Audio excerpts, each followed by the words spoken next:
Ang ating pong pag-aaralan ngayon ay bahagi pa rin ng JFCM lectionary na pangkalatan halos ng JF. Ito ang mga tinuturo, pagkakasunod-sunod. No?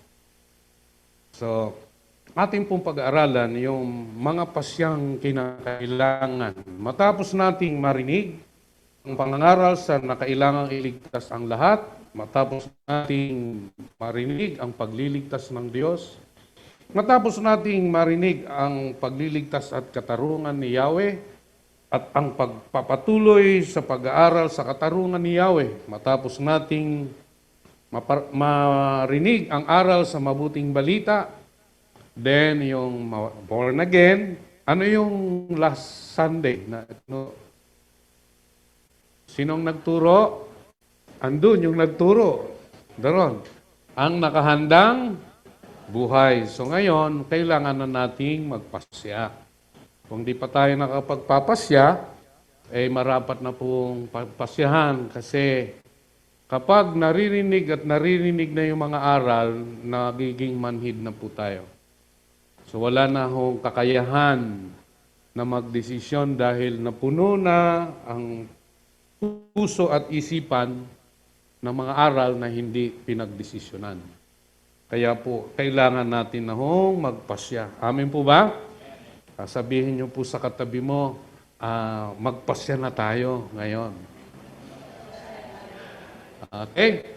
So meron pong, alam niyo po yung pagsalaysay ng pagliligtas ng Diyos, story of His redemption, may ginagawa lagi si Yahweh. Kaya po ang Diyos, namumuhi siya sa mga sumamba sa mga Diyos na maliit at mga Diyos-Diyosan. Lalo na sa mga Diyos-Diyosan. Dahil sila'y may mga mata, may bibig, mayroong kamay, may paa na hindi kumikilos. Kasi po, ang Diyos ay action. He's an action man, kung tao, no? Kaya yung pagpapakilala niya sa kanyang Israel, I am for what I am. Dahil ako, ang Diyos na lumikha sa inyo, gagawin ko ang lahat para sa inyo. Yun ang ibig sabihin na I am for what I am. Ako ay ang Diyos na makapangyarihan na handang tumulong sa inyo. Yun ang ibig sabihin ng litang Yahweh. O I am for what I am. Kaya po sabi ni Moses, ano sasabihin ko? Sino kayo? Ay sabihin mo, I am for what I am.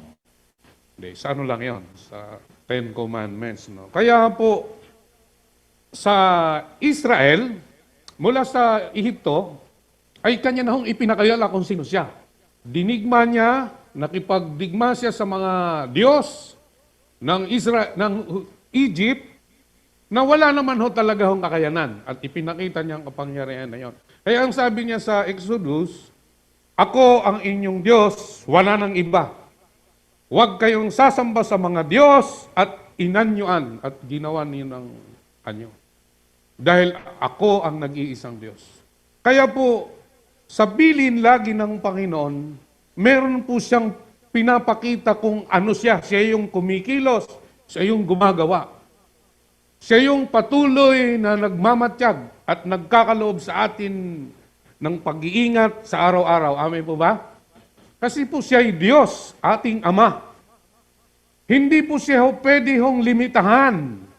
Siya po ay makapangyarihang Diyos na walang layon, kundi mapabuti ang kanyang mga anak. Dangan niya lamang ang siya ay sumunod. At ito ay ating kapilian, ating pagpapasyahan. Kaya po sa Deuteronomy, nung papasok na ang bagong henerasyon, ito yung sinabi niya na ipababasa natin kay Ate Hana. Okay? Verse 15, binibigyan ko kayo ngayon ng pagpipilian, buhay o kamatayan, kasaganaan o kahirapan. Kapag sinunod nyo ang mga utos na ibinibigay ko sa inyo ngayon mula kay Yahweh na iyong Diyos, at kung mahal ninyo siya at ginagawa ang kanyang kagustuhan, pagpapalain niya kayo sa lupang ibibigay niya sa inyo. Bibigyan niya kayo ng mahabang buhay at gagawing isang malaking bansa. Ngunit kapag tumalikod kayo at ayaw nang makinig sa kanya, Sa halip ay naglingkod sa ibang mga Diyos, ngayon pa'y sinasabi ko sa inyong malilipol kayo. Hindi kayo magtatagal sa lupaing sasakupin ninyo sa ibayo ng Hordan.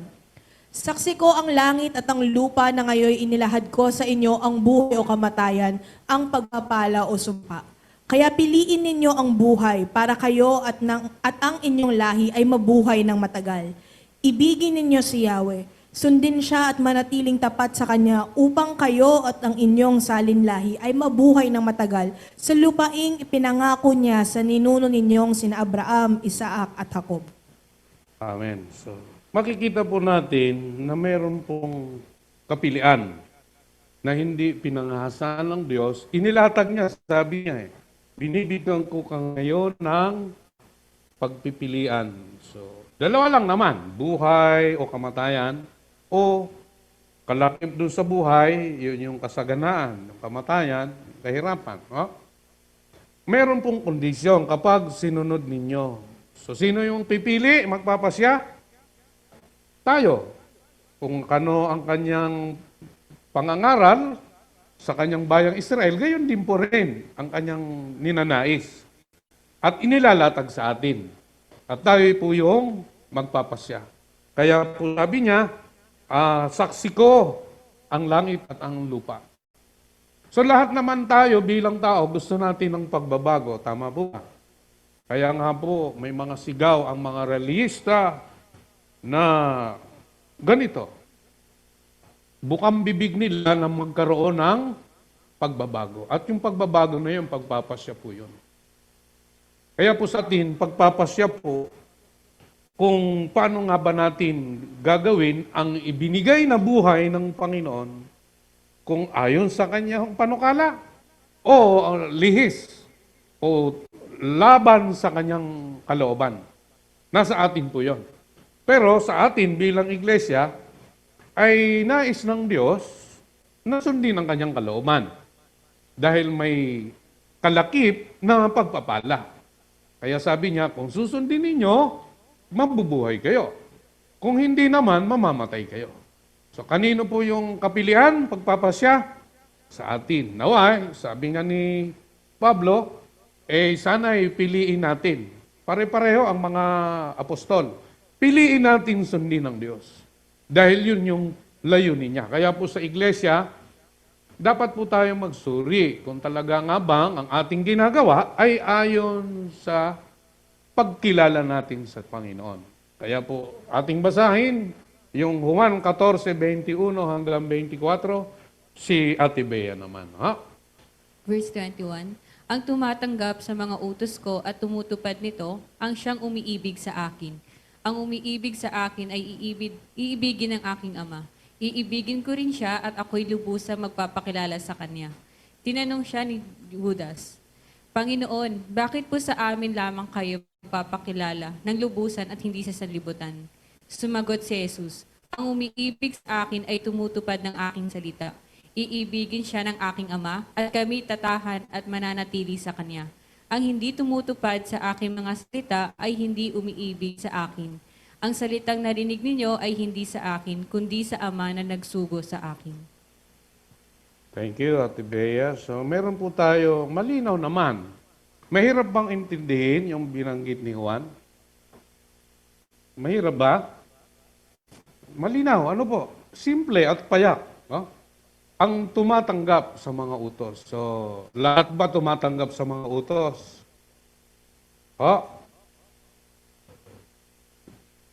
Maraming sumasang-ayon. Pero yung pagtanggap, depende. Teka, masasagi yung aking kaligayahan dito . So, sasang-ayon lang. Pero hindi niya tatanggapin.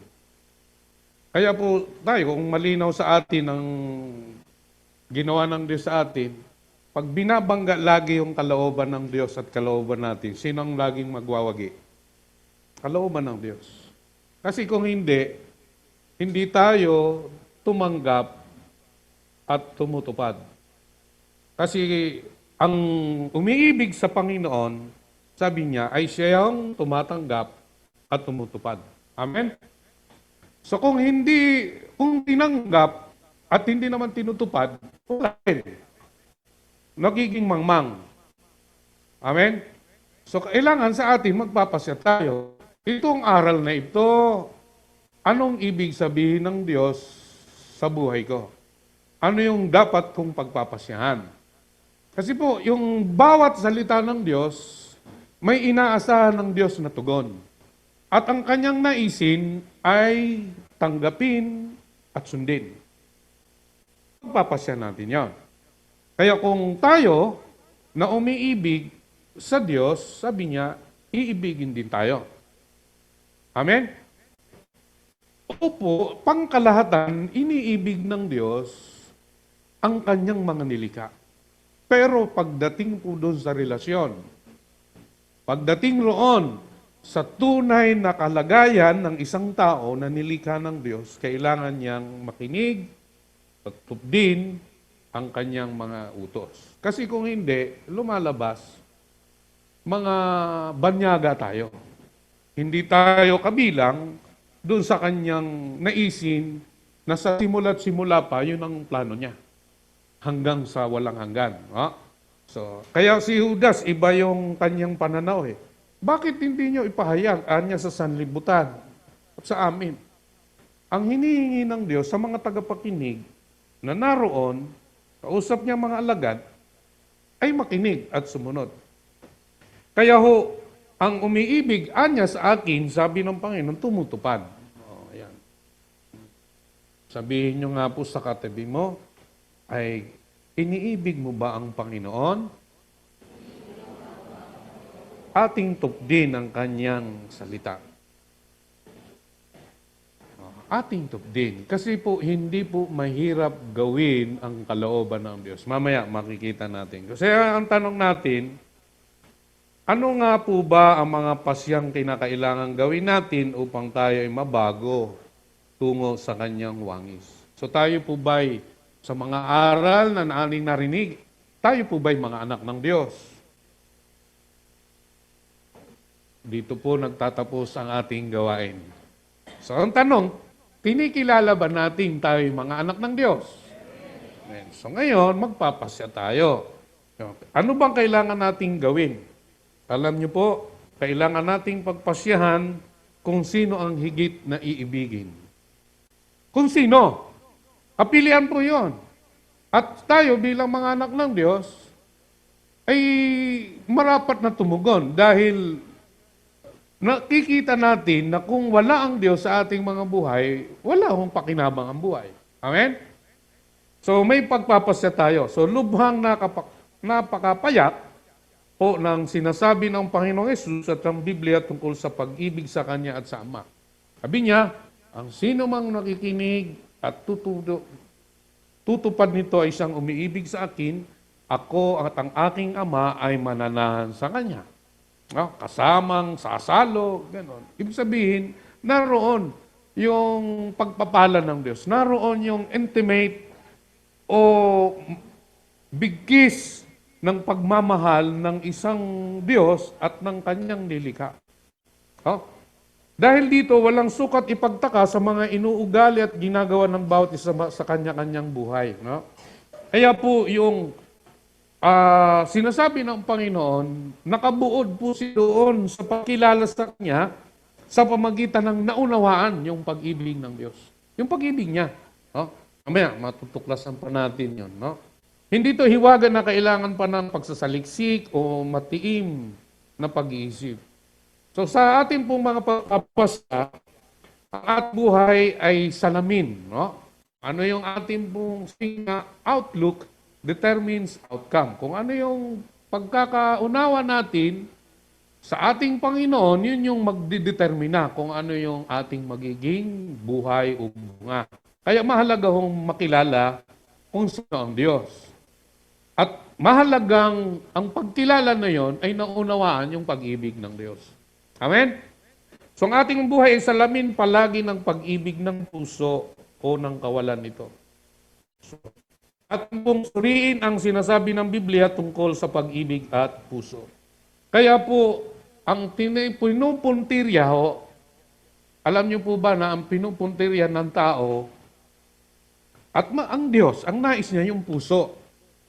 Kasi yung puso ay madaya.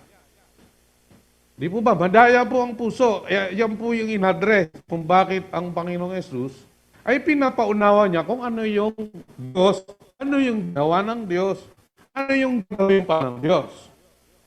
Kaya po ang plano at layunin ng Diyos, kung makikita natin doon, wala siyang ibang pakay, kundi ang tao, maunawaan niya kung sino siya, madama yung pag-ibig. Kaya walang magsasabing hindi ako iniibig ng Diyos. Dahil pinatunayan yan ng kanyang isugo ang kanyang monogenes. Kaya po, ating suriin, mga pagtatangi sa pag-ibig at puso.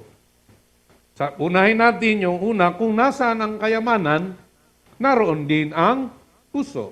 Pabasa ko kay Ate Tin. Puso at kayamanan. Mateo 6 verse 19 to 23. Huwag kayong mag-impok ng mga kayamanan dito sa lupa. Dito'y may naninirang insekto at kalawang at may nakakapasok na magnanakaw. Sa halip, mag-impok kayo ng kayamanan sa langit. Dooy walang naninirang insekto at kalawang at walang nakakapasok na magnanakaw. Sapagkat kung saan naroroon ang iyong kayamanan, naroroon din ang iyong puso. Ang mata ang ilaw ng katawan. Kung malinaw ang iyong paningin, maliliwanagan ang buong katawan. Ngunit kung malabo ang iyong paningin, mapupuno ng kadiliman ng iyong buong katawan. At kung ang liwanag mo'y madilim, ikaw nga ay tunay na nasa kadiliman. Amen. So, ano po ba ito? Panukala ng Panginoon na sana option to, option. Option ba ito? Option ba ito? Hindi po, utos po yan. Huwag kayong mag-impok ng mga kayamanan. O ano yan? Hindi lang kayamanan, mga kayamanan. So, lahat ng pinupursige ng tao, hindi naman pong masamang yumaman. Kung may plano ang Diyos sa pagyaman ng tao, may dahilan. Ang tao ay kanyang maging daluyan ng pagpapala upang marami ang magpuri sa Diyos. Yun yung pakay niya. No? Kaya po, ito, tayo ay pinagkakalooban ng karunungan sa pagpapasya natin kung tayo ngay kumikilala sa Diyos, ano yung mas prioridad. Di naman natin sinasabi na huwag ka na magtrabaho dahil pagkakaloob ng Diyos ang iyong mga kailangan. Maghumiga ka na lang o kaya magbasa ka na lang ka at mula sa langit bubutasin ang iyong bubong ng bahay at kisame at nariyan ang iyong pagkain. Hindi naman ganun ang ibig sabihin. No? Ang nais ng Diyos na sa ating ginagawa, magpasya tayo. Kung buod ng ating puso ang kayamanan dito sa lupa, anong sabi ron? Masisira lang naman eh. Naalala ko yung sa TV Patrol na ang kanyang pera ay kanyang inaalkansiya yung posteng kawayan. O nung kanya nang bibilangin, puro na anay. Ayun po yun, yung insekto at kalawang. No? Kaya po kung kayo ay mayroong pananalapi, pag binaon po ninyo yung sa lupa, mag-isip-isip na po kayo. No? Baka yan ay mabulok lang. So ang ibig sabihin ng Panginoon, kung nasaan ang focus mo, yun ang buhay mo. Yun ang mamahalin mo. So dalawa ngayon, ang Diyos o kayamanan. Sino ba ang nagbibigay ng buhay? O tayo, kung mag-iisip lang, kanino ba galing yung tubig, yung hangin, ang pagkain, lahat ng bagay, kanino galing? Sa Diyos. O sino yung dapat mong tulaan? Yung mga nilikha niya o yung nilikha? Amen? So kayo lang ang nais ng Panginoon. Kasi ang Diyos ay hindi po natutulog. Alam niya ang ating kailangan. Dangan niya lamang, kaisa niya tayo na magtiwala sa Kanya, hindi sa mga bagay na Kanyang nilikha. Kasi kung ang focus natin doon, sino ang Diyos natin? Anong pagkukulan mo ng lakas, enerhiya mo, panahon mo sa lupa na to? Sino ang marunong? Yung nagpapakayaman, nagpapakadalubhasa. Hanggang saan lang yon? Dito lang yon. Kaya ang buhay ay samantala lang. Kaya tayo magpasalamat dahil may aral at nagpapakilala kung sino ang Diyos. Hindi po nagkukulang ang Diyos. Amen? Ay hindi po. Kung pag-uusapan lamang kasi, pinatunayan niya yan. Ang ultimate na pagpapakilala ng Diyos na siya'y mabuti, ang ihandog niya ang kanyang kaisa-isang anak. Dahil lahat tayo patungo sa kapahamakan, ngunit ang ginawa niya, ang hindi pwede, dahil minahal ko ang tao, ang tanging kasagutan yung solusyon ko. Ang aking anak, ang monogenes na maghihirap, magpapakasakit, lahat ng tukso ay kanyang tinanggap, ngunit pinili niyang huwag magkasala. Dahil siya yung perpektong handog para ang tao'y maibalik sa kanya. Kaya ho tayo magpasalamat sapagkat ang ating pong pagsisikap na unahin ang kanyang kaharian at katuwiran, hindi ang kayamanan. Kasi kung hindi, doon ilalagak ng bawat isa sa atin ng ating lahat ng panahon. So ngayon, linggo, kung nagpapasya ang iba na magtatrabaho at hindi ang presensya ng bawat isa sa pagtitipon, sino ang Diyos niya? Pananalapi, kayamanan. Sayang yung araw ng linggo. Makakabili ako ng 3 linggo. May intindihan naman ako ng Diyos. Ay, ang sakit po natin bilang mga Kristiyano yung pinapaliit natin yung ating mundo doon po sa pagsasalangsang o pagyurak sa karangalan ng Diyos. Ang tayo'y kanyang mga anak na nais niyang pagpalain. Ngunit ang gusto natin ay pagpapalang ibinibigay ng sanlibutan ito. Kaya po napapahamak ang tao. No? So ano pa ang makikita natin? Walang puwang sa puso ng tao ang dalawang pag-ibig. So ito po yung continuation, makikita natin, walang aliping makakapaglingkod ng sabay sa dalawang Panginoon. Sapagkat kapuputan niya ang isa at iibigin ang ikalawa. Wala hong pantay. Mahal ko ang Diyos, mahal ko rin ang kayamanan. Hindi po. Meron lagi hong mangingibabaw. Yung isa ay kanyang mamahalin, yung isa ay kanyang hahamakin. Hindi kayo maaring maglingkod. So, hindi kayo maaring maglingkod ng sabay. So, bakit kaya binanggit yung 25 to 31? Pakibasa nga, Ate Hana. Verse 25, kaya't sinasabi ko sa inyo, huwag kayong mabalisa tungkol sa inyong kakainin at sa inyong iinumin upang kayo'y mabuhay o kayo'y tungkol sa susuotin ng inyong katawan. Hindi ba't ang buhay ay higit na mahalaga kaysa pagkain at ang katawan kaysa damit? And kaya't huwag kayong mag-alalang baka kayo'y kapusin sa pagkain, inumin o damit. Hindi ba't ang mga hentil ang nababahala tungkol sa mga bagay na iyan? Alam na ng iyong Ama na nasa langit na kailangan ninyo ang lahat ng yan. Ngunit higit sa lahat ay pagsikapan ninyo na kayo'y pagharian ng Diyos at mamuhay ng ayon sa kanyang kalooban at ibibigay niya sa inyo ang lahat ng inyong pangangailangan. So ngayon, nilalatag ng Panginoon, ako o ang kayamanan? Sa kasaysayan, bakit nailathala ang Biblia para sa atin, maunawa natin, na kumikilos ang Diyos? Siya po ay hindi po nagkakamali. Mabuti po siya. Kahit po nararamdaman natin na parang tayo ay pinagsusukloban ng langit at lupa. Kahit labag sa ating kalooban yung pinagagawa ng Diyos.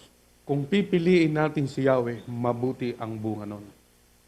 Dahil mas higit nating pinagyayaman sa ating puso ang Diyos, labag sa anupaman nilanais ng mundong ito. Kaya po, ang Diyos ang number 1. Kaya nga, Jesus first eh. Amen? Jesus first.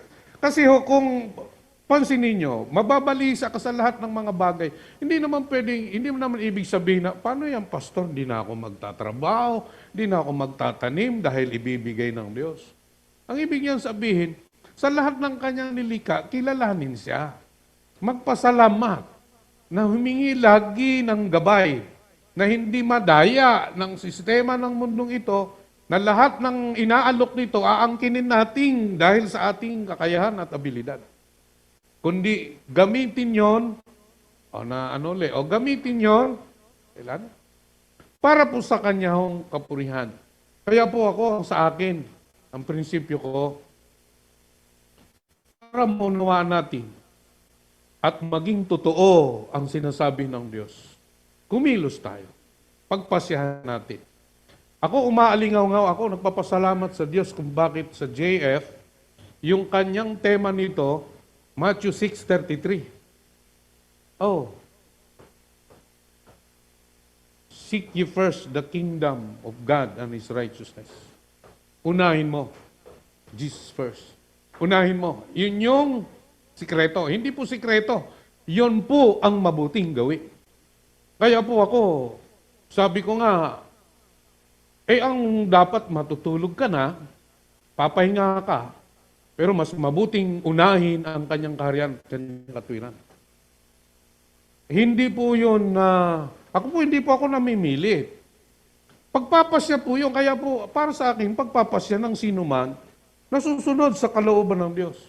Unahin ang kanyang katwiran at ang kanyang kaharian. Ayun sabi niya, ngunit higit sa lahat ng yon, na kung paano mga pagano, iniisip mga bagay na nakapokus sila, gayong merong nagbibigay ng pagpapala yung Diyos. Siya yung sabi nga, siya yung nagpapaulan sa masama at mabuti. Amen? Siya po ang lahat-lahat. Kaya nga ang awit kanina, ano ba yan? Jesus, you're the center of all. Siya yung sentro. Ang tanong, totoo ba yon? O ano yung ating pagpapasya para totoong siya yung sentro? Pagpapasya.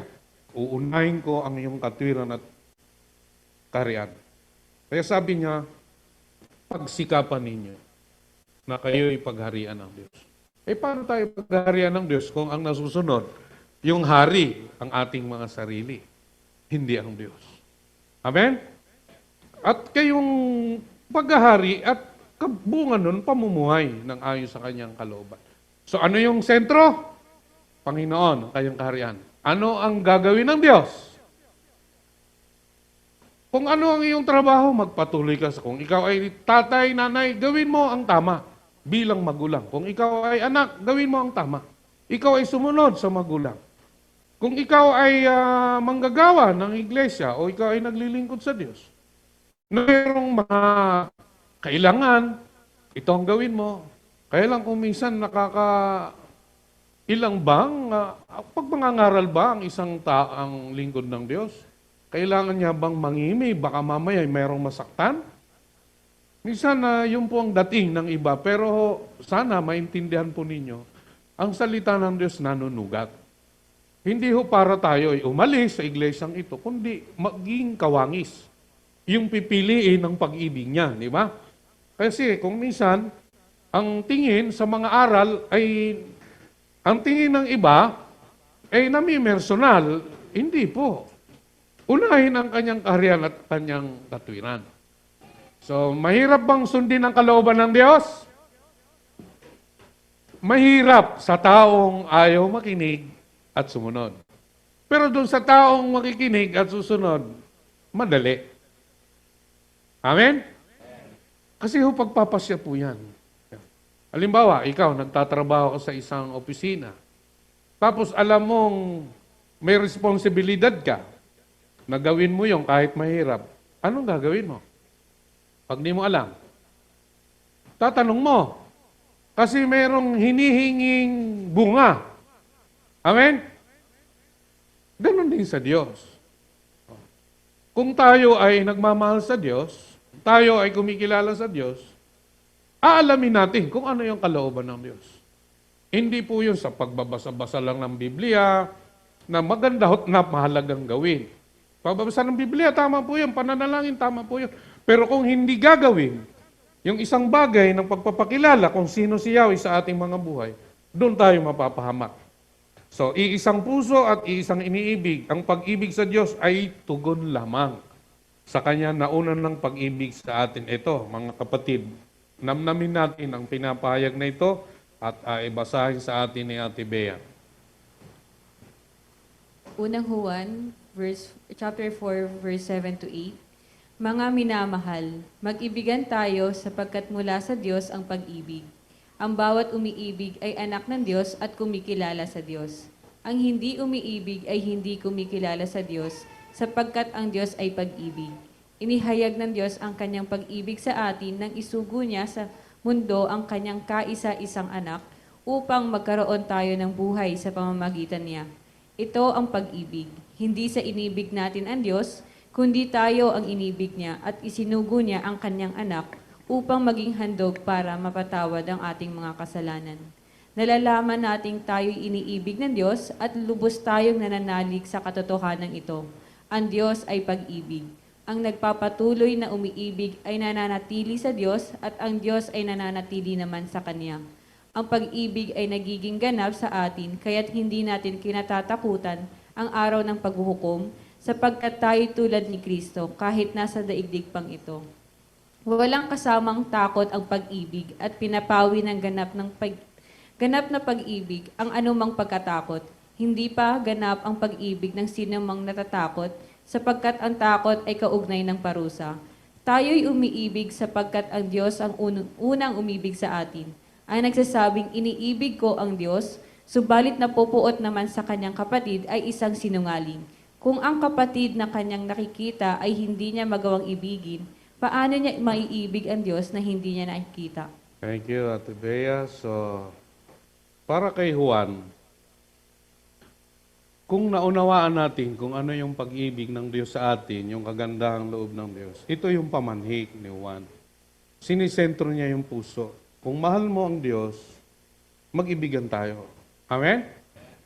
Kaya po sa pag-ibig sa kapwa, ang tunay na pag-ibig sa kapwa ay hindi dahil sa ating kagustuhan umibig, kundi dahil naunawaan natin ang pag-ibig ng Diyos.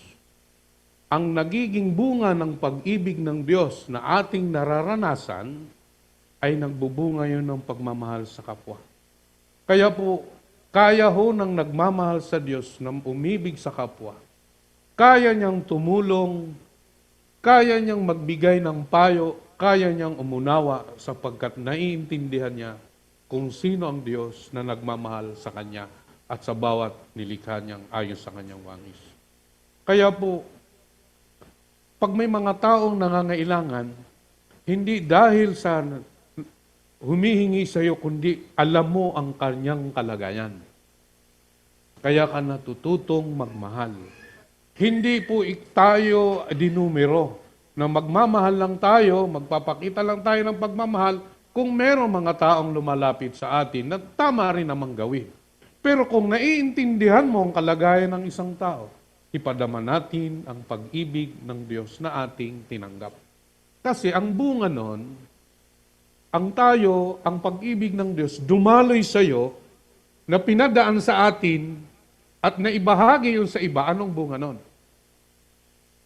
Ang layunin ng banal na Espiritu na sa lahat ng ating ginagawa, ang Diyos ay nalaluwalhati. Hindi para tayo. So yun yung focus. Kaya ka gumagawa ng pagmamahal sa kapwa dahil nais mo mapapurihan ng Diyos. Kaya po, ang sabi nga ng Biblia, kung anong ginagawa ng kanan mo, huwag mong ipaalam sa kaliwa. Dahil nais mo na hindi ikaw ang matanyag, kundi ang Diyos. Amen? Yun yung pagtitiwala sa Diyos. Na ako pala ay pinagkalooban ng ganitong kahustuan ng buhay dahil may plano ang Diyos. Na ako ay maging daluyan ng pagpapala sa iba. Kaya po ang pagsukat po sa atin, tayo po ba'y tumutulong sa kapwa?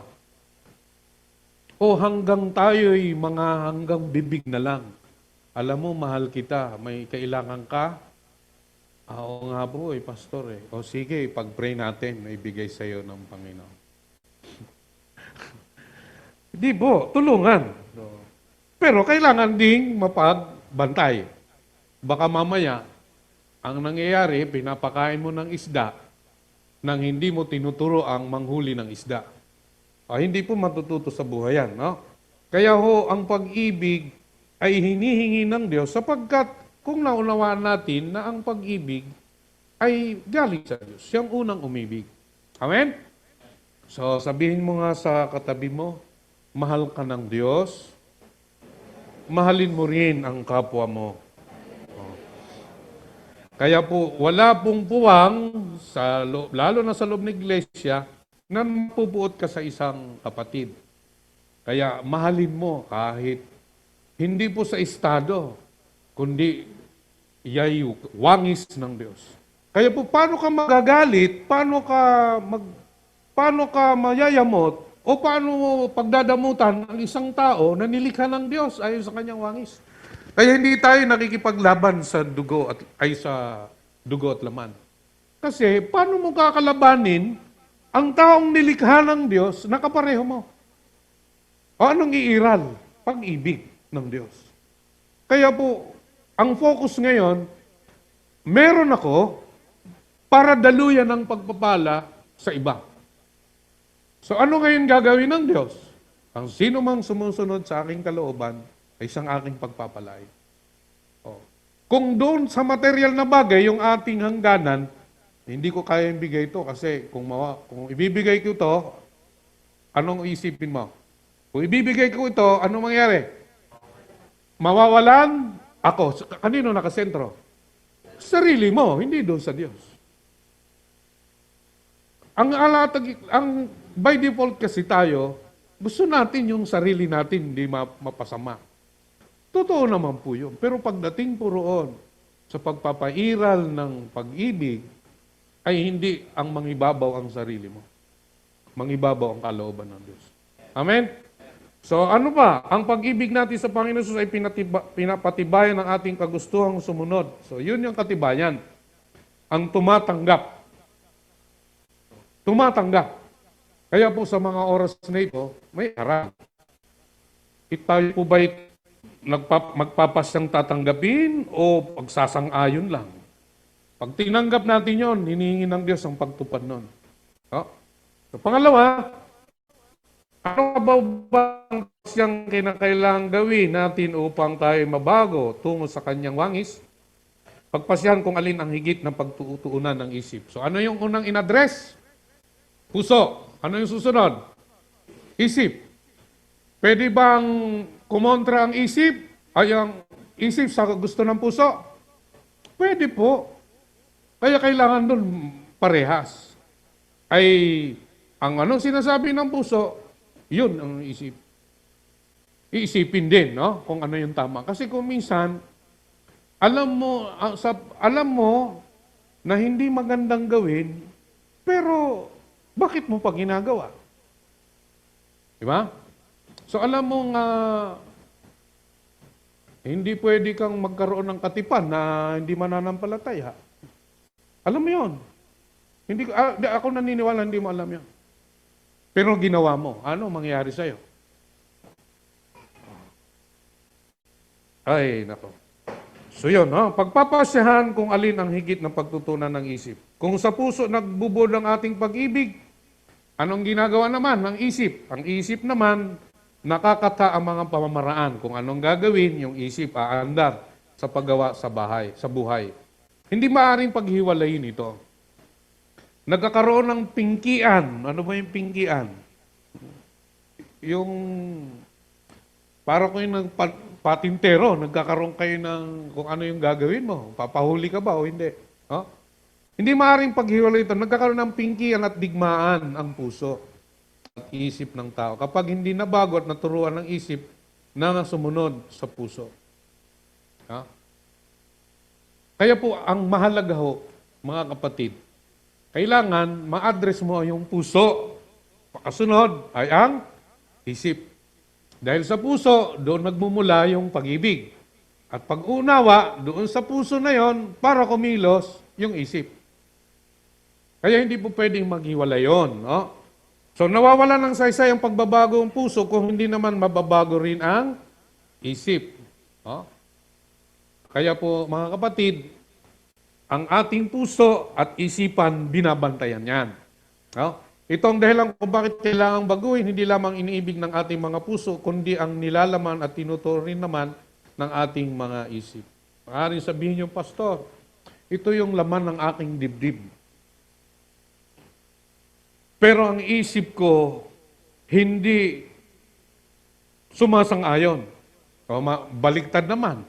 Alam mong mali, pero ang puso mo, pinapairal mo. So, pwede bang maghiwalay? Hindi po. Kailangan pareho yon. Kung ano yung laman ng puso mo, yun ang sa isip mo. Kaya tayo ay katulad ni Kristo. O tayo binago na ng Diyos. Hindi na tayo alipin ng kasalanan ni kahalayan at damdamin. Ang tayo ay katulad ni Kristo kahit tayo sa daigdig na ito. Banggit na, nalampasan ko lang. Asan na ba yan? Ayan. Ang pag-ibig ay nagiging ganap sa atin kaya't hindi natin kinatakutan ng araw ng paghukom sapagkat tayo'y tulad ni Kristo. Kahit nasa daigdig pang ito. Amen? Kahit tayo nasa daigdig pang ito, katulad na tayo ni Kristo. Hindi man yung pagiging Diyos, kundi ang tayo'y mga anak ng Diyos na may kakayahanang sundin ang kalooban ng Ama. Amen? So, yun. So, pagpapasyahan, no? Okay, so ano ang dapat na baguhin sa isip? Ayan, alam na natin to, magpanibagong isip sa halip na umayon lamang sa pag-iisip ng mundo. Pabasa ako kay, sino na? Ate Tin, no? Kung ano ang isip, iyon ang buhay. Roma 12 verse 1 to 5. Kaya nga mga kapatid, alang-alang sa masaganang habag ng Diyos sa atin, ako'y nakikiusap na ialay ninyo ang iyong sarili bilang isang handog na buhay, banal at kalugod-lugod sa Diyos. Ito ang karapat-dapat na pagsamba ninyo sa Diyos. Huwag kayong makiayon sa takbo ng mundong ito. Mag-iba kayo sa pamamagitan ng pagbabago ng inyong pag-iisip upang maunawaan ninyo ang kalooban ng Diyos, kung ano ang mabuti, kalugod-lugod at ganap na kalooban niya. Thank you, Ate Tin. So, ano yung sabi ni Pablo patapos ang 11 kabanata? Mga kapatid, alang-alang sa masaganang habag ng Diyos. So, si Pablo, sa kanyang mga sulat, lagi niya hong inuuna. Alang-alang sa kagandahang loob ng Diyos. At pinapaunawa niya yung puso,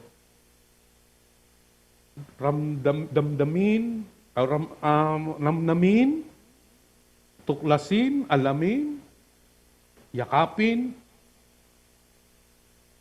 tanggapin, unawain yung pag-ibig ng Diyos. Kaya sabi niya, alang-alang sa kagandahang loob ng Diyos. Masaganang habag. So mga kapatid, kahit po anong ating pong pagpupursige, umaten tayo sa mga gawain, at tayo ay magsasabing born again, pero ang ating puso ay hindi ang laman at pagkaunawa sa kagandahang loob ng Diyos. Paano ka ngayon magbabago? Kaya po, ina-address ng Diyos ang puso at pakatapos nun yung isip. Oh? So mga kapatid, naunawaan ba natin yung kagandahang loob ng Diyos? Kasi kung hindi, kailangan ho nating lumuhod, kailangan nating lumapit sa Diyos. Dahil nanatili tayong nagkukunwaring mga anak ng Diyos. Dahil paano mo naman mamahalin ang isang tao kung hindi mo nakikilala? Amen? O yung pagkilala sa tao ay yung magbubunga sa yung mahalin ang taong yon. Ay ang Diyos ay pag-ibig, ang Diyos ay maamo, ang Diyos ay mapahinuhod, ang Diyos ang nagbibigay ng buhay ng ating mga kailangan, ang Diyos ang unang umibig sa atin. Yung ang kanyang monogenes ay nanawag sa lupa, dito sa lupa, at dito niya in-address ang tayo ay may balik sa kanya. Hindi sa langit. Bumaba siya, kumain siya rito. Ang siya'y nahirapan, siya'y nagutom. Katulad din natin. Dahil gusto niyang lumapit sa atin. Tayo lang ang lumalayo. Kaya siya'y nagkatawang tao upang madama at ipakita ang pagmamahal niya. Lahat ng pagtukso, lahat ay binigay sa kanya. Ngunit pinili niyang hindi magkasala para sa iyo, para sa iyo at para sa akin. Yun ang pag-ibig ng Diyos. Kapag naunawaan natin yan, ang sinasabi ni David, ano ako na yung pag-uukulan ng pansin kung aking pagmamasdan ang kalawakan, ang buwan, ang bituin, ang lahat ng iyong nilalang, sino ako? Mga kapatid, ganon kadakila ang pag-ibig ng Diyos. Hindi natin magagawa yan kung hindi natin unawain, tanggapin ang ating Panginoong Yesus na nagmahal sa bawat sa atin. So kung yun lang ay laman ng isip at hindi ng puso, walang kabuluhan. Kaya po sabi ni Pablo, nakikiusap po sa inyo. At pagdakay ang hayaan, hindi pwersahan. Panginoon, naunawaan ko ang dakilang pag-ibig mo. Narito ako at nagsisisi at magpapasyang talikuran ng kasalanan. Ako, ngayon humaharap sa iniaalay ang aking buhay. Bilang buhay, banal at kalulugod sa iyo. Pagsamba. Then, i-address ng puso ay yung isip. Huwag kayong makiayon. Bakit? Alam mo kung ano ngayon ang Diyos sa iyo. Alam mo kung ano ang pagmamahal sa sanlibutan. Alam mo ang pagmamahal.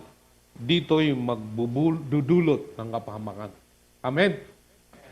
Maluwag ang daan tungo sa kapakanan. Masikip pa rin ang daan tungo sa buhay na walang hanggan.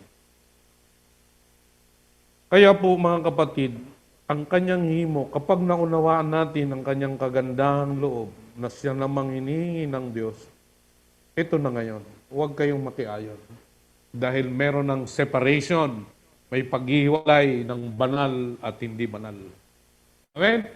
Tinatawag niya tayong banal, kaya sabi niya, hindi na kayo taga-sanlibutan, bagamat kayo nasa sanlibutan, meron pa rin tayong katawang namansaan ng kasalanan by default. Gusto ng ating laman na gawin ang mga bagay na makapagbibigay ng kaligaya rito. Kaya po, meron pong struggle. Merong pingkian. No? Kaya sabi niya, huwag kayong makiayon. Anong gagawin? Mag-iba kayo. Paano mo mababago ang isang isip kung di ka nagkakaroon ng takot sa Diyos sa gagawin mo? Amen? Paano mo ngayon babaguhin ang isip mo at hindi ka makikaayon kung hindi mo naunawaan ang kalooban ng Diyos? Hindi nga tayo, halimbawa, di tayo nagbabasa ng Biblia. Di tayo nananalangin, di tayo natututong magmahal sa kapwa. Tapos sasabihin natin, mahal ko ang Diyos. Ayaw nating makilahok sa mga gawain sa iglesia. At ito nga ang aking nakikita eh. Pagdating sa linggo, attendance sa mga uma-attend. 88, 100. Pero pagdating doon sa midweek, sa bahay na lang yun ha, sa bahay na lang yun. 45, o asa na yung 60? Asa na yung 50?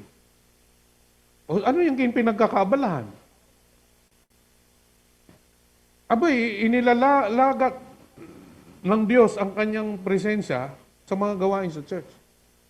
Yun ang kanyang kalooban. Tapos ikaw, alam mo may gawain na sa tuwing Merkules, iba yung iniisip mo, iba yung ginagawa mo. Maari ka nagmo-Mobile Legend, maari ka nagbo-browse. Pero alam mo may gawain. O, sino ang minamahal mo ngayon? O, sino ang sinasaktan mo? Sino ang dinadaya mo? Sarili mo. Oh. Yun.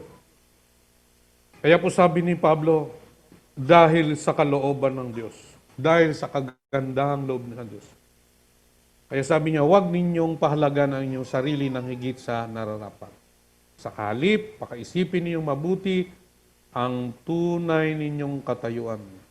Tayo mga anak ng Diyos, ang tayo ay daluyan ng pagpapala ng Diyos. Yan, okay?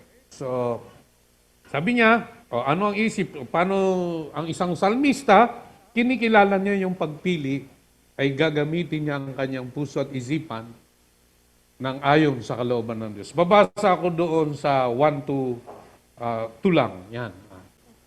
Sige. Awit 1 verse 1. Mapalad ang taong hindi naaakit niyong masasama upang sundan niya ang kanilang payo't maling halimbawa. Hindi sumasama sa sinumang taong ang laging adhikay, pagtawanan lamang at hamak-hamakin ang Diyos na dakila. Nagagalak siyang laging magsaliksik ng banal na aral. Ang utos ni Yahweh siyang binubulay sa gabi at araw. Ang katulad niya ay isang punong kahoy sa tabing batisan. Sariwa ang dahot, laging namumunga sa kapanahunan. At anumang gawin ay nakatitiyak na magtatagumpay. So sabi ron, may kapilian. So mapalan. So ngayon mga kapatid, bilang tinawag ng Diyos, sino yung atin pong hahinga ng payo? Sino yung ating sasamahan? So, Pastor, pwede po ba na ikokompromiso ko ang ating pong pagiging ang Diyos? Dahil sayang kasama sila, pinapakain nila ako, binubusog nila ako, hindi ko matanggihan, Pastor, ang kanilang paanyaya. So kaya po pinipili ang kaibigan. Amin po ba, mga kabataan? Pinipili yung sinisilip ng iyong mga mata at damdamin. Hindi dahil ganda, kaya ka mahalin ng ligawan ng isang dalaga. Laging nauuna ang katwiran ng Diyos. Akala nyo, hindi nagbibiro po ako? Hindi po. Marami na po ang nagbakasakali na baguhin ng Diyos ang taong katipan niya na hindi inuna ng Diyos. Ay, naku po. Huwag nyo hong subukan ng Diyos at kayo mapapahamak. Ha? So sabi diyan, sa halik, ayun, sa halik, kasiyahan niyang sumunod. Saan? Sa kautusan ni Yahweh. Kasi kung hindi, ano mangyari sa kanya? Kasi katulad siya ng isang tao na gumagawa ng masama, tiyak na wala hong humpay ang kalituhan ng buhay, ang siya ay walang tamang direksyon, mapapahamak siya eh. At ang kahuli-hulihan, parusa ang sa kanya nakalaan. May paghihiwalay, ihiwalay siya sa grupo ng mga banal. O anong gagawin ng Diyos sa mapalad, mga hindi sumasang-ayon sa gawa ng masama? Ito ay tinatawag ng mga taong matuwid na si Yahweh ang pumapatduway. So, ano yung mangyari doon sa taong nagpasyang sumalungat sa kalooban ng Diyos? Ay, kapahamakan ang hantungan. Okay? So ano pa? Ito ang pag-iisip sa mga bagay ng mga Diyos. Pabasa ako kay Ate Hana. Verse 4, magalak kayong lagi sa Panginoon. Inuulit ko, magalak kayo. Ipadama ninyo sa lahat ang inyong kabutihang loob. Malapit nang dumating ang Panginoon. Huwag kayong mabalisa tungkol sa anumang bagay. Sa halip, hingin ninyo sa Diyos ang lahat ng iyong kailangan sa pamamagitan ng panalangin may pasasalamat. At ang kapayapaan ng Diyos na hindi kayang maunawaan ng tao ang siyang mag-iingat sa inyong puso at pag-iisip dahil sa inyong pakikipag-isa kay Kristo Jesus. Bilang pagtatapos, mga kapatid, dapat maging laman ng inyong isip ang mga bagay na karapat-dapat at kapuri-puri. Mga bagay na totoo, marangal, matuwid, malinis, kaibig-ibig at kagalang-galang. Isagawa ninyo ang lahat ng iyong natutunan, tinanggap, narinig at nakita sa akin. Sa gayon, sa inyo ang Diyos na nagbibigay ng kapayapaan. Okay, so thank you, Ate Hana. So, eto mga kapatid, ano yung nauna? Panginoon, magalak kayo sa Panginoon. Inuulit ko, sabi ni Pablo, magalak kayo! Hindi po sabi niyan, magalak kayong lagi sa Panginoon. Inuulit ko, magalak kayo. Ano sabi niya? Magalak kayo! O kanino ang kagalakan? Ay si Pablo'y nakakulong. Si Pablo'y iniwan ng mga taga-Asya Minor. Balit, salamat kay Onesiporos at siya'y tinawag upang palakasin ang kanyang loob. No? Kaya sabi niya, inuulit ko magalak kayo.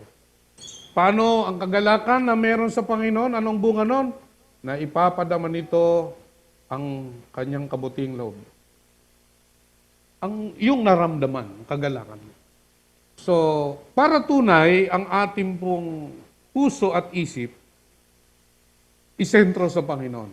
Ikaw, Panginoon, ang kagalakan ko. Sa'yo lamang ako magtitiwala. At ang mga aral mo ay aking ipitak sa aking puso, aking idadambana. Kaya po kinakausap ang Diyos. Kaya po nananalangin. Ang pananalangin na hindi po paghingi. Panginoon, ingatan niyo po ako sa araw na ito. Ang pananalangin ay pakikipag-usap sa Diyos. So, paano mo kakausapin ng Diyos kung ang laman ng isip mo puro hingi? Tapos pag hindi binigay ng Diyos, magrereklamo ka sa Diyos. Eh ang gusto ng Diyos, kausapin mo siya, kausapin natin siya kung ano yung laman ng puso natin. Kaya po si David, punong-puno ng hinagpis, punong-puno ng pagnanais kung ano ang kanyang buhay. Panginoon, gusto ko pong mamalagi sa templo mo. Pagdidesisyon po yun. Kaya ho, ang mangyayari po sa mga tao dito sa Pilipos, ang nangyari, mababalisa sa anumang mga bagay.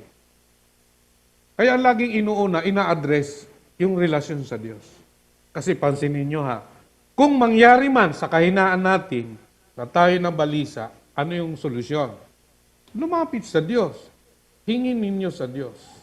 Alin? Ang ating mga kailangan. Sa paano? Sa pamagitan ng pananalangin may, hindi lang yung pananalangin. O halimbawa, nagkaroon ka ng karamdaman. Anong ang palangin mo? Panginoon, salamat sa karamdaman. Ganun ba yan? Pananalangin may pasasalamat.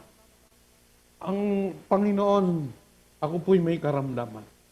Balit salamat po dahil pinapaunawa mo sa akin na ang kagalakan ko'y sa iyo. Na ika'y Diyos na mabuti. Ang nais mo, ang ika'y aking parangalan, anumang kalagayan ng buhay ko. Kung ako man may karamdaman, para sa iyong kapurihan. Hinihiling ko po, Ama, ang ako'y iyong pagalingin. Papasalamat ako dahil natutunan ko na kayo ang Diyos na nagpapagaling. At ito po ang ating makikita. Kapag ikaw ay nababalisa, kapag ikaw ay may nararanasan, kapag nananalangin ka, anong gagawin ng Diyos? Anong gagawin ng Diyos? Magtitiwala ka eh. Ipinapasa Diyos mo eh. Anong gagawin ng Diyos? Anong mangyari? At ang kapayapaan ng Diyos. O ano ngayon ang gagawin ng Diyos? Isinasa Diyos mo ang problema mo. Hindi naman yan in just an instance lang, wala na.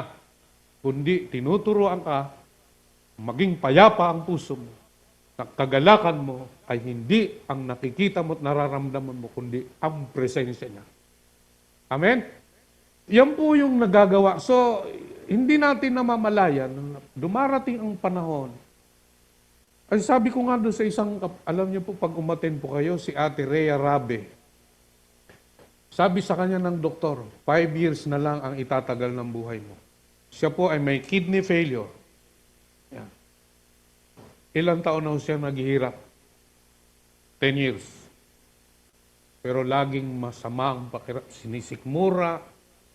Bakit? Ang sakit po niya hindi ordinaryo. Pero ako namamanga sa babae na yon. Kasi kahit may sakit, tinaningan na siya ng doktor, hindi siya tumigil sa paglilingkod sa Diyos. Nagtayo siya sa bahay niya, ginamit niya gawing house church sa Cavite City. At ang kanya hong pinupunterya, ang mga katulad ng mga nung panahong siya ay mahirap. Siya'y dati nakatira sa sementeryo. Kinakalingan niya ang mga taong naroon na nakatira sa sementeryo. At ginagamit niya yung buhay niya para sila'y makabalik sa Panginoon. Kaya ako, sabi ko, Ate Rhea, kahit ganyan ang buhay mo, may karamdaman ka, inspirasyon ka sa mga katulad naming walang karamdaman.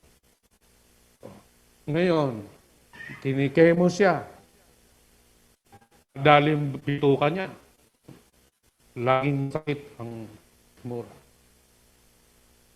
At ngayon, sa bagong finding sa kanya, may cancer sa baga. May cancer sa spinal cord. Pero umaattend ng devotion namin. Pagpapasya po yun. At ang ginagastos niya, 238,000 plus every 3 weeks. Mauubos ng kanyang yaman. Sabi nga niya, pinapasalamatan ko sa Diyos, tinuturuan ako dahil mga panahon nung ako ay malakas pa, binuhos ko ang aking puso at isipan sa pagpapayaman. Pero dito ko napagtanto, habang may panahon pa ako, maglilingkod ako sa Diyos, gagawin ko kung anong tama, kahit nahihirapan. Yun ang inspirasyon. Dahil para sa Kanya, mabuti ang Diyos. Amen? So yun po, kaya po pag nandun si Ate Rhea, nanliliit ako. Na bakit ako bibitaw, gayong ang taong ito, na sa kabila ng lahat, naroon.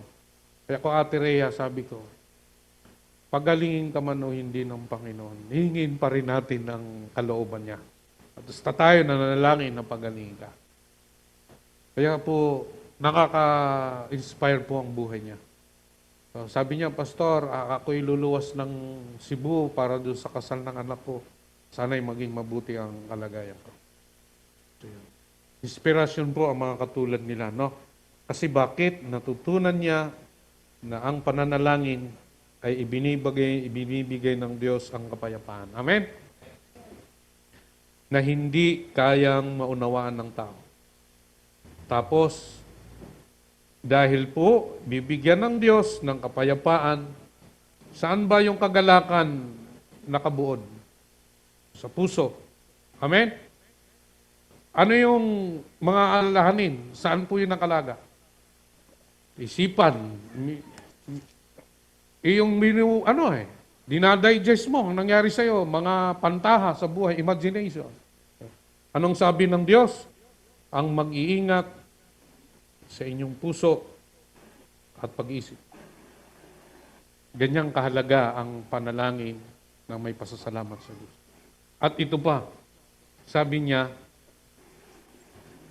kung ang iniisip natin ay ang mga isip ng mga bagay na karapat-dapat kapuri-puri, mga bagay na totoo, ay yan po'y ipinagkakaloob ng Diyos. Bakit may Espiritu Santo upang lahat ng aral ng Panginoong Yesus, ang kanyang ginawa ay maging buhay sa ating puso at isipan. Yan ang kanyang trabaho. Ang tayo makapamuhay ng paglapit sa Panginoon at makita natin ang mga bagay na kapuri-puri, bagay na totoo, marangal at matuwid. Ang sabi po ni Pablo, isagawa ninyo ang lahat ng inyong natutuhan, tinanggap, narinig at nakita sa akin. Yan ang buhay ni Pablo. Ito mga kapatid, sino nagbibigay ng kapayapaan? Kung ginagawa natin ang mga bagay na mabuti, marangal, ano ang mangyayari sa atin? Bakit may katagumpayan? Kasi sabi ni Pablo sa gayon, sa inyo ang Diyos na nagbibigay ng kapayapaan. Hindi lang kapayapaan ng Diyos, kundi siya mismo. Kaya sabi niya, ako ay mananahan sa inyo. Ang Diyos ay sumasayo. Kaya sinasabi ni Pablo, anong magagawa ng kahirapan? Anong magagawa ng mga bagay? Ano ang makapaghihiwalay sa pag-ibig sa akin? Wala. Okay. So, hanggang alas 4 tayo. Ano nga po ba ang pasyang kinakailangan gawin? Panghuli. Una, puso, isip. Bagaman tayo na born again, bago na, mayroon pa rin tayong pagpapasyang. Kaya po may mga Kristiyano na kay init-init sa una. Ay, laman ng iglesia, laman kasama sa mga evangelism, sa mga gawain, pananalanginan, pagtulong sa kapwa, ministry. Pero meron pang isa. Yan. Pagpapasyahan kung tayo ay mamumuhay na malaya na o mananatili pa rin alipin. Bakit mangyayari yun? Ay nasa katawang lupa pa tayo eh. So binubumba pa tayo ng mga iba't ibang mga kapamaraanan para ilayo tayo sa Diyos. Amen? Kaya lang natin pagpapasyahan. Kaya kahit na tayo mga Kristiyano na, at nakipag-isa na sa Panginoon Jesus, kahit na nabago ng ating mga pag-ibig at pag-iisip, habang tayo nasa katawang laman pa rin, ating mararamdaman ang mga tukso at agit ng mundo at tudyok ng laman. Sino po sa inyo dito ang hindi na natutukso? Sino po sa inyo dito yung dinidiktahan pa rin parang sarap gawin ito? Sino sa atin ang gusto pa rin nagpupuyos ang damdamin, gusto nating gumanti? O, sino ang hindi naaakit sa atin sa mga napapanood natin? O, sumalangit nawa. So, lahat tayo. Amen po ba? Lahat po tayo. Pero pagpapasyahan mo. At hindi mo ikokompromiso. Ay, intindihan ng Panginoon. Ano sabi? Kailangan tayo, mga Kristiyano, ay mag-isip. Kairali ng puso at isip at magdesisyon. Ako ay mananagumpay. Ako ay inilagay ng Diyos bilang kanyang mga anak, bilang kanyang anak na mamumuhay ayon sa kanyang kalooban. So ang karapatan at kapangyarihan, iwaksi o pagbibigyan ito ay nasa sa atin na. Kaya po mali po yung, Panginoon, kung gusto mo akong baguhin, baguhin mo ako. Lord, kung gusto mong hindi na ako umiinom, naway ang alak ay mapait na sa aking panlasa. Wala akong ganon. Lord, kung gusto mong hindi na ako tumingin ng may kahalayan, baguhin mo ang aking mata. Anong gusto mong mata? Pagpapasya yun. Atin po yun. Hindi po sa Diyos yun. Lord, kung gusto mo akong maglingkod sa iyo, gamitin mo ako. Mali po. Ginawa na ng Diyos, pagpapasyan mong ibigay ang sarili mo na maglingkod sa Diyos. Amen po ba? Kasi hindi po yun sa Diyos. May mga bagay na para sa Diyos, ang tayo ay kanyang pagkalooban ng buhay na walang hanggan. Pero yung para sa ating maglingkod sa Diyos, pagpapasyan natin yun. Amen? So, ano yung kalagayan natin? Pinalaya na tayo mula sa kapangyarihan ng kasalanan at kaya na nating lumakad. Kaya na ba? Kaya na bang humingi, magpatawad? Kaya. Kaya na bang makinig ng anak na suwail na binago ng Diyos sa kanyang aral ng magulang? Kaya na bang sumunod, mga anak? Asa na yung mga bata rito? Nangawala. Kaya na ba ng mga magulang na humingi ng sorry sa kanilang mga anak kung pinagmamalupitan? Kaya na. Parang hindi kumbinsido ang iba. No? O kaya na bang yakapin ang anak na humihingi ng tawad? Kaya na. Ang magulang kasi, kakahiya namang yakapin ko yung anak ko. Kakaya namang ako ang humingi ng tawad. Ito ang mahirap.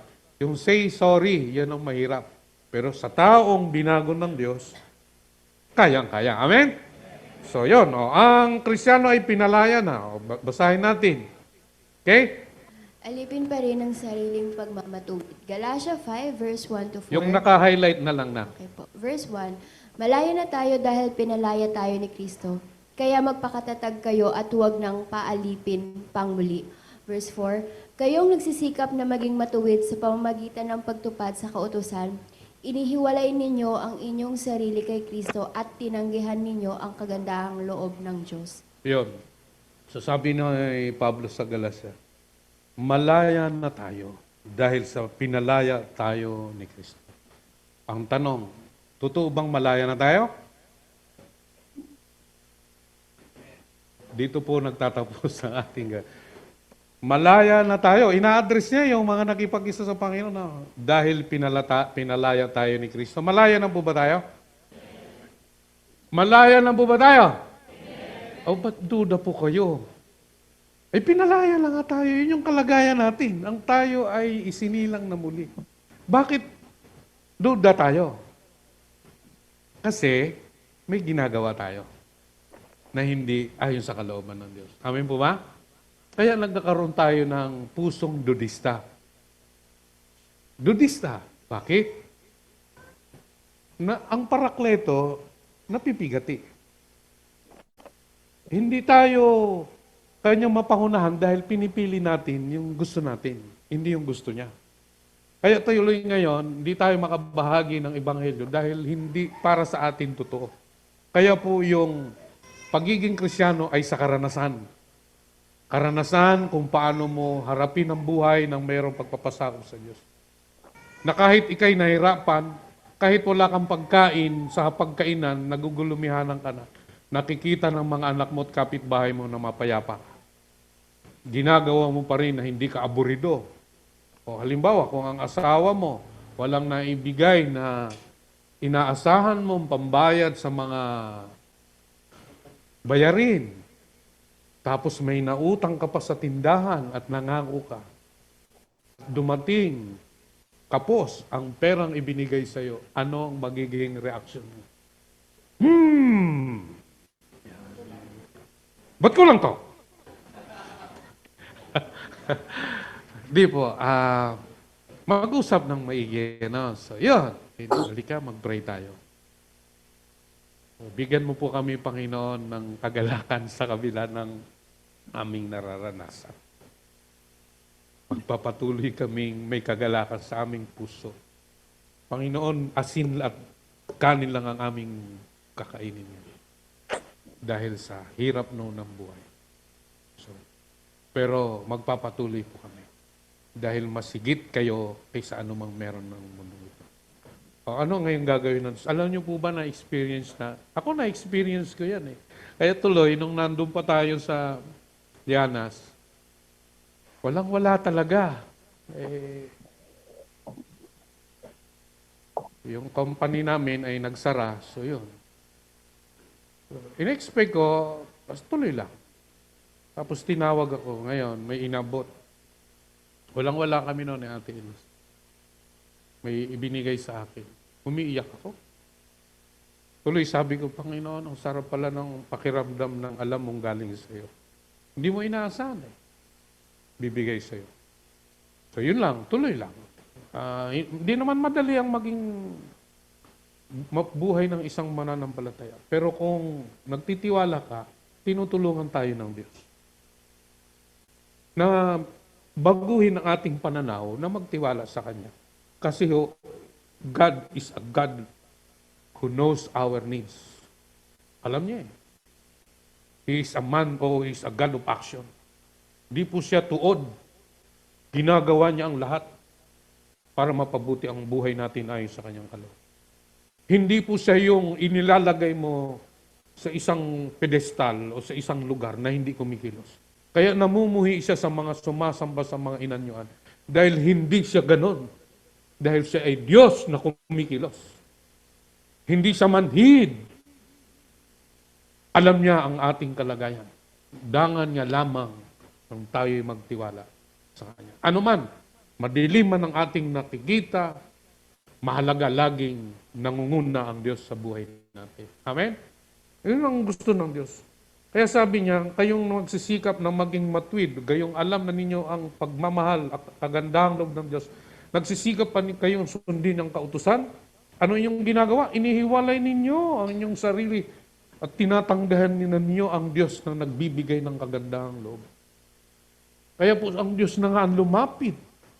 Ang tao ay inaasahang tumugon, lalayo ka pa. Ano mangyayari sa buhay mo? Amen? So yun. Ayan. Sa mga nakipag-isa na kay Kristo Jesus, hindi na mahalaga kung ang isang tao tuloy ay hindi. O yun, yung pagtupad nila sa mga pagtutuli, sa mga ritual. Ang mahalaga po, sabi ni Pablo, nakikita sa mga gawaing udyok ng pag-ibig. Yan. So, alipin pa rin ang kasalanan. Sinabi naman ni Jesus sa mga Hudyong naniniwala sa Kanya, kung tinutupad ninyo ang aking aral, kayo ay tunay na mga alagad ko. So, tunay na mga alagad ang mga taong tumugon na tumupad sa aral na kanilang pinakinggan. Kaya po sa mga Hudyo, binubuksan tayo na hindi ang pagkapit sa relihiyong katulad ng mga kausap ng mga Hudyo ng Panginoon. Baka damat na kumain sila, hinanap nila sa Capernaum, Panginoon, nasaan ka Panginoon? Dito ka pala.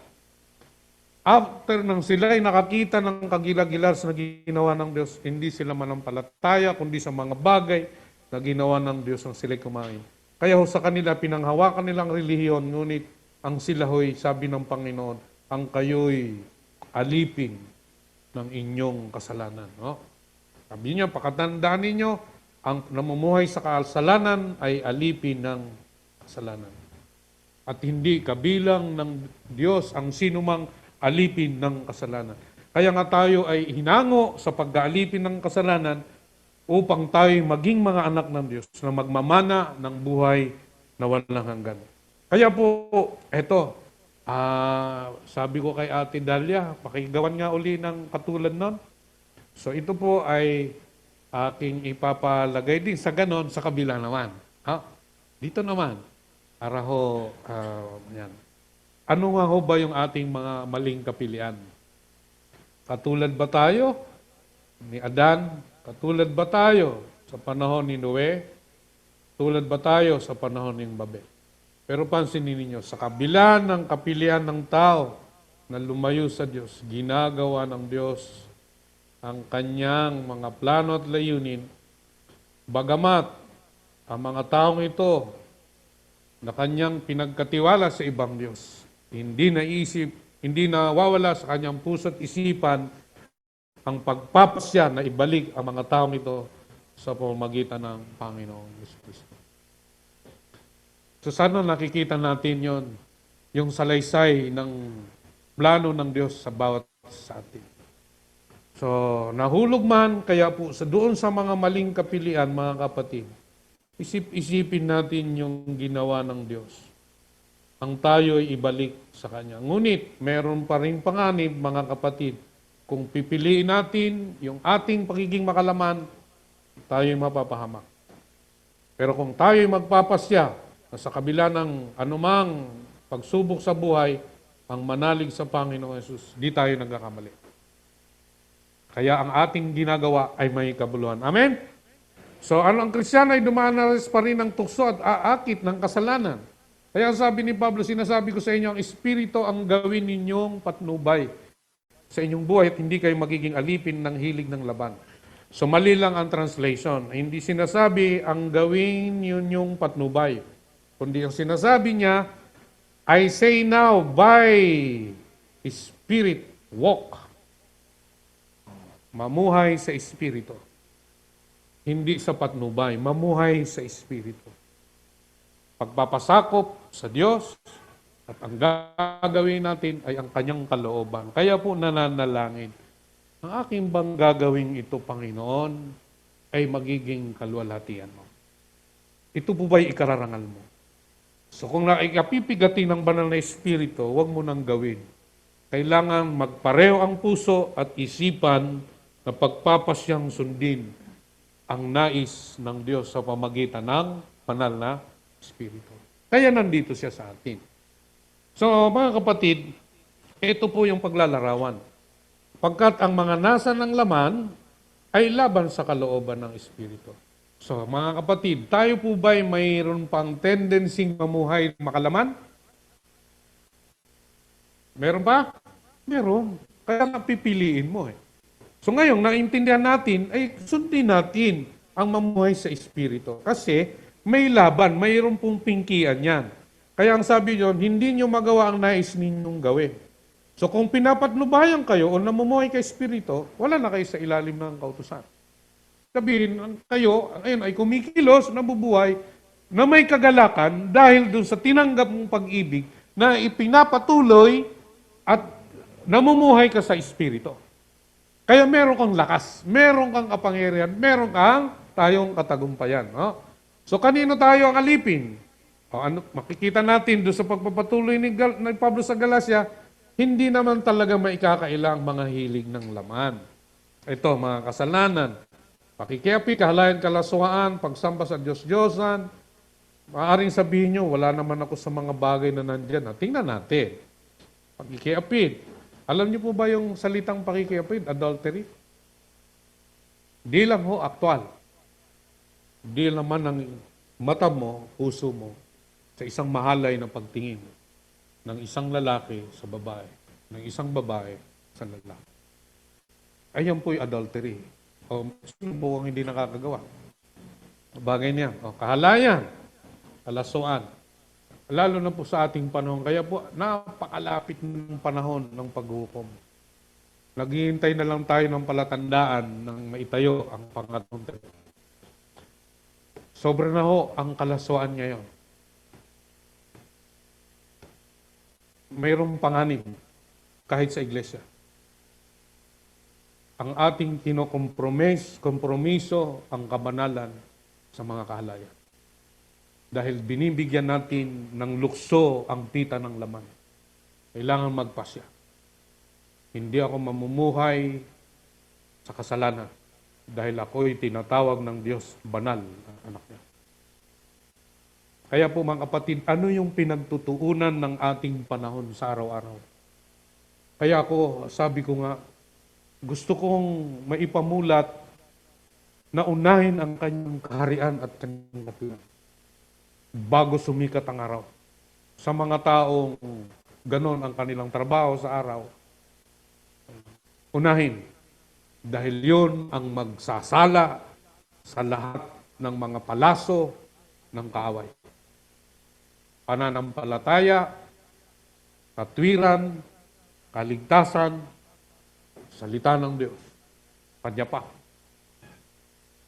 Pagsunod sa kalooban ng Diyos. At hindi po maikakaila na kahit sa loob ng iglesia may mga nangyayaring pag-aaway-away, pagsiselos, pagkagalit, sakiman, pagkakampi-kampi at pagkababahagi, pagkakaingit, paglalasing kalayawan at iba bang katulad nito. Muli ko kayo. Bakit sinasabi ni Pablong muli? Dahil ginagawa nila. Pero sabi niya, muli ko kayong binabalaan ang gumagawa ng mga ito. Ano yung mga ito? Lahat na yan, na mga binanggit ni Pablo, ay hindi magkakaroon ng bahagi sa kaharian ng Diyos. Ginagawa ng Diyos ang lahat para tayo makapamuhay ng may kabanalan. At yan ay ang kanyang anak na kanyang sinugo. Kung, sabi nga, kung ang Diyos, Panginoong, nagkatawang tao, Diyos at tao, ay nakaranas ng lahat ng pagsubok ng tukso na pagtagumpayan niya. Kaya nga sabi niya, tularan ninyo ang Panginoong Hesukristo. Kailangan lang nating magpakumbaba, magpasakop sa Diyos, at resist, submit to God, resist the devil, and he will flee from you. Yun yung nais ng Panginoon. No? Kaya po, kanino tayo alipin? Ipinapakita naman ni Pablo ang bunga ng Espiritu. Sino ang ayaw ng pag-ibig? Sino ang ayaw ng kagalakan, kapayapaan, katyagang, kabaitan, kabutihan, katapangan, kainahunan, at pagpipigil sarili? Alam niyo po, ang tao ay naroon ang pitak ng nais niya ng Diyos. Kaya mga magulang, nasa atin din pong mga kamay kung paano ang isang anak ay magmahal sa Diyos. Kaya po sinasabi natin na, ay naku, paglaki ng anak ko, magbabago yan. Di ho. Sa loob ng tahanan, natuturuan na silang magmahal sa Diyos. Amen? Sabi niya, kung ang Espiritu ang nagbibigay buhay sa atin, siya na rin ang paghahariin natin sa ating mga buhay. So, kung ang Espiritu ang nagbibigay buhay sa atin, siya yung maghari sa ating mga buhay. Amen? Sabihin nyo nga sa katabi nyo, tayo ay mamuhay sa Espiritu. Siyang paghariin natin sa ating mga buhay. Okay? So, panghuli, ang Kristiyanong tunay na umibig ay magtatagumpay. Pabasa lang yung naka-highlight, Ate Thea. Sino ang makapaghihiwalay sa atin sa pag-ibig ni Kristo? Hindi sa lahat ng mga ito, tayo siguradong magtatagumpay sa pamamagitan niya na nagmamahal sa atin, sapagkat natitiyak kong walang makapaghihiwalay sa atin sa kanyang pag-ibig. So, di na ako na ni Pablo kung ano yung kanyang buhay nung siya'y nakipag-isa. Hindi na siya hatulan ng Diyos. At sinabi niya na sa lahat ng ito, kung ang Diyos ay nasa akin, sino ang laban pa sa akin? Meron pa bang lalaban sa Diyos kung ang Diyos ay nasa iyo na?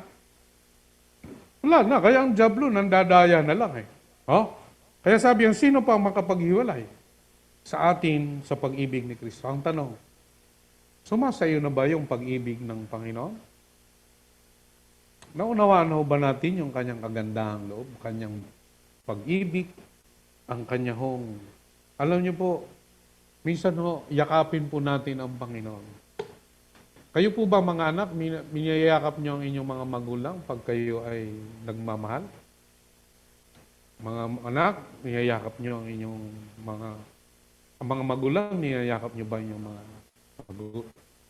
anak? Sometimes, hingin natin yung yakap ng Diyos. Minsan, hinihingi ko yung Panginoon.